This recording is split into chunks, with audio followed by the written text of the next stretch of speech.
Bitso, esta compañía que pertenece al portafolio de Cometa, levantó 250 millones de dólares en una serie C, alcanzando ya una valuación arriba de los 2,000 millones de dólares. Con esta ronda, Bitso se convierte pues en la primera fintech mexicana en alcanzar una valuación de más de 1,000 millones de dólares en el mercado. Bitso es de origen mexicano, es una plataforma de intercambio de criptomonedas y vamos a platicar con Rafael de Aro. Él es cofundador y socio general de Cometa, que fue pues esta empresa de la que descuelga Bitso. ¿Cómo estás, Rafael? Mucho gusto, buenas tardes. ¿Qué tal, Darío Rogelio? Encantado. Gracias por tenerme en el programa. ¿Qué es Cometa y cuál es la relación que tienen con Bitso? Sí, Cometa es un fondo de capital emprendedor mexicano. Nosotros invertimos posiciones minoritarias en compañías de tecnología en México y en la región.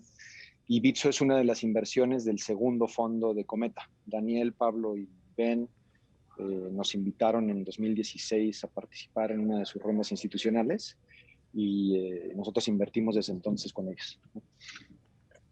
Claro. Rafael, muy buenas tardes. Te saluda Rogelio Varela. Rafael, Encantado, coméntanos Rogelio. un poco sobre pues esta historia pues vertiginosa de crecimiento que ha tenido Bitso. ¿Cuál es la profundidad que ya logran en América Latina y por supuesto en México en este mercadeo de criptomonedas?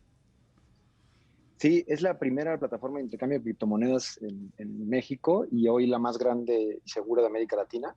Hoy tienen presencia en México, en Argentina y en Brasil y ya tienen más de 2 millones de usuarios en la plataforma.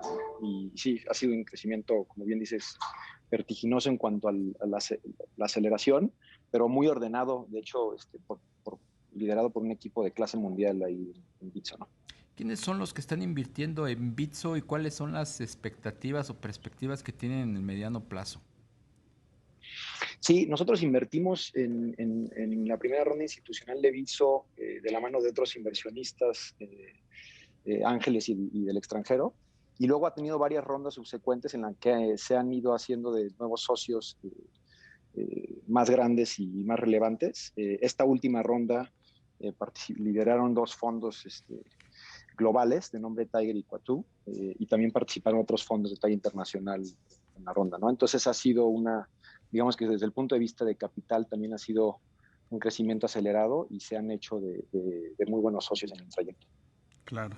Rafael, hace unos días en la Bolsa de Nueva York se hizo la oferta pública de Coinbase. ¿Ustedes también estarían interesados en algún momento en convertirse en una empresa pública? Nosotros en Cometa no, en Bitso no te sabría decir. La salida a mercados públicos es una opción de liquidez para cualquiera de las compañías, no solo de nuestro portafolio, sino del ecosistema en general. Y por supuesto que es una alternativa para Bitso, pero no te sabría decir si el equipo hoy lo tiene como algo prioritario o no. Pero de que es opción, siempre es opción. Háblanos ahora de Cometa. Es un fondo que se constituyó cuando, cuánto ha levantado, ha invertido en otro tipo de empresas, hacia dónde está mirando, qué sectores ve con oportunidades. Sí, te cuento, como te decía, Cometa es un fondo de capital emprendedor o capital de riesgo, como antes se conocía, o venture capital, como se conoce en inglés. Llevamos en el ecosistema pues, casi 10 años ya, Darío. El fondo lo arrancamos hace 8 años, un equipo de emprendedores, y desde entonces hemos levantado 3 fondos. Hoy actualmente estamos invirtiendo y levantando al mismo tiempo porque hicimos un primer cierre para poder ya empezar a invertir este tercer fondo, pero seguimos levantando el mismo. Entonces, el primer fondo invirtió en 10 empresas, hoy deben de existir todavía 3 activas. El segundo fondo, que es alrededor de 2015, invirtió en 16 empresas.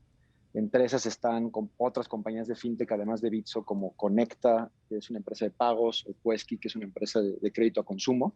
También empresas de e-commerce como Gaia y empresas también de logística última milla como iBoy y Skydrop. Entonces, como se darán cuenta, todas son startups tecnológicas, todos son negocios de software habilitados por software y que están innovando sobre todo en la economía digital. Y todo esto, a pesar de que ha venido creciendo, como bien saben, en los últimos 10 años, pues, a raíz de la pandemia tuvo una aceleración pues bastante dramática, y eso ha hecho que la industria esté viviendo tal vez su mejor momento de los últimos años. Claro. Rafael, ¿y estarían interesados en pues seguir buscando prospectos de empresas que están, digamos que fintech o en el ámbito digital para seguir capitalizándolas? Totalmente. Bitso ya es hoy un caso de éxito tal, y es una empresa ya muy grande, con presencia internacional, pero nosotros en lo que nos especializamos es en invertir en empresas en etapa temprana, que en el lingo, digamos, de la industria se le dice semilla o serie A, que son empresas que están saliendo al mercado y que están validando su producto o servicio. Ahí es donde entramos nosotros con una posición minoritaria para asociarnos con estos fundadores y ayudarlos en el crecimiento de sus empresas, ¿no? Y en sectores fintech, que es solo uno de ellos, pero como te decía, también hacemos inversiones en otros sectores tecnológicos que están innovando en temas de educación, de salud, etcétera, ¿no? Entonces, sin duda vamos a seguir invirtiendo en ese tipo de emprendedores hacia adelante, y con muchas ganas de continuar haciéndolo con este nuevo fondo, ¿no? Rafael, ¿cómo están viendo el entorno de negocios en México, las perspectivas que tienen las empresas de cara pues a esta crisis pandémica y el retroceso que pues la actividad empresarial y de negocios se venía observando incluso hasta antes de que irrumpiera el COVID? Sí, es muy interesante el fenómeno ahí, Darío, porque tienes por un lado lo obvio, a nivel macro, que derivado de esos fenómenos que acabas de mencionar, pues ves sobre todo a la gran empresa y la iniciativa privada en general, digamos, sectores más tradicionales, muy afectada, y no necesariamente con prospectos muy positivos. Sin embargo, en el mercado donde nosotros operamos, que es, digamos, más etapas tempranas, empresas más tecnológicas, donde existe más innovación, estás paradójicamente viendo el mejor momento de la industria, en donde no solo capital local, sino mucho capital extranjero está teniendo un interés brutal en el activo, y están viniendo fondos no solo de Estados Unidos y de América del Sur, sino también de Europa y Asia, a invertir en estos emprendedores y emprendedoras mexicanos, ¿no? Entonces, es curioso el fenómeno de ver digamos, esa dualidad, pero esa es la realidad.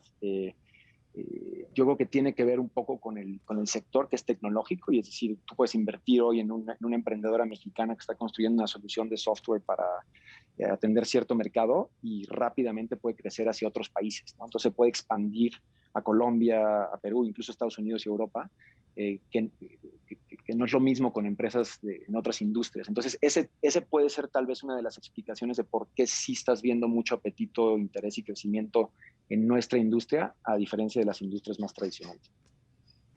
Claro. Rafael, y del lado de las empresas, de los emprendedores mexicanos, tú ves que pues hay, digamos que las propuestas, el expertise para poder acudir a estos fondos y levantar capital. Cada vez más. Yo creo que es el mejor momento hoy para ser emprendedor en México, en términos del acceso a capital. Cuando nosotros empezamos Cometa, había muy pocos fondos inversionistas que estaban dispuestos a entrarle a este activo.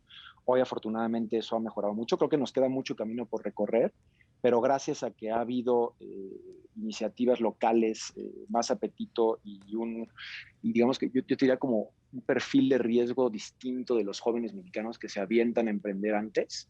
Eso, sumado al interés del capital extranjero de invertir en emprendedores mexicanos, creo que nos coloca en el mejor momento para emprender en México. La idea es que pues, esto siga creciendo y que sea cada vez más fácil emprender, ¿no? Pero sigue siendo un reto el, el, el, el levantar capital hoy todavía. ¿Y estarán dadas las condiciones para que se cree ese ambiente positivo para invertir? Sí, yo te diría que tiene que ver, eh, o sea, quizás, digamos que macro no es tal vez el mejor momento en términos de certidumbre. Y como te decía, a pesar de eso, estás viendo esta mayor oferta de capital para este tipo de emprendedores, específicamente en el sector tecnológico. Entonces, yo creo que tiene que ver con esas hechuras de este tipo de compañías, y digamos, lo fácil que viajan, y eso solo lo he visto incrementar a pesar de la pandemia. Eso tiene que ver con un tema de la aceleración de toda la adopción digital y a pesar de ciertas políticas públicas que tal vez no están beneficiando la inversión en el sector negocios, ¿no? Entonces, es interesante ver cómo en este sector, en estas etapas, a pesar de todos esos fenómenos que hablábamos, sigue habiendo un interés creciente en invertir. Pues Rafael de Haro, felicidades, cofundador y socio general de Cometa. Qué bueno que se den estos garbanzos de a libra en estos tiempos tan complicados. Mucha suerte, buenas tardes. Agradezco mucho, Darío.